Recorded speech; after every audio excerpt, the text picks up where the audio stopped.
শীতের শেষ কুয়াশাটা তখনও পুরোপুরি কাটেনি। ভোরবেলায় গ্রামের কাঁচা রাস্তায় শিশির ভেজা ঘাসে পা রাখলেই শরীর কেঁপে উঠত একটু। কিন্তু বাতাসে আর শীতের ধার নেই। আজ বাতাস নরম, মিষ্টি, একটা অচেনা গন্ধ নিয়ে এসেছে। আম গাছের ডালে ডালে মুকুল ফুটেছে, মৌমাছির গুঞ্জন জানিয়ে দিচ্ছে বসন্ত এসে গেছে। গ্রামটার নাম চাঁদপুর বিল। চারদিকে ধানক্ষেত, মাঝখানে আঁকাবাঁকা মাটির রাস্তা, আর তার পাশেই দাঁড়িয়ে থাকা একটা বুড়ো শিমুল গাছ। এই গাছটার নিচেই বসে থাকত রেনু। প্রতিদিন দুপুরে গরু চড়াতে এসে সে একটু বিশ্রাম নিত এখানে।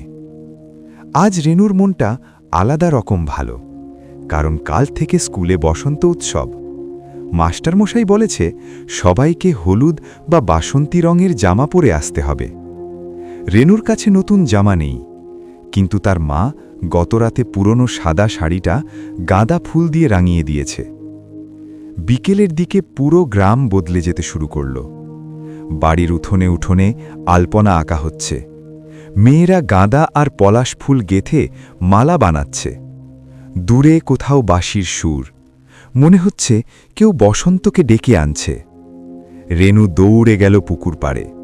সেখানে তার বন্ধু শফিক বসেছিল, হাতে একগুচ্ছ শিমুল ফুল।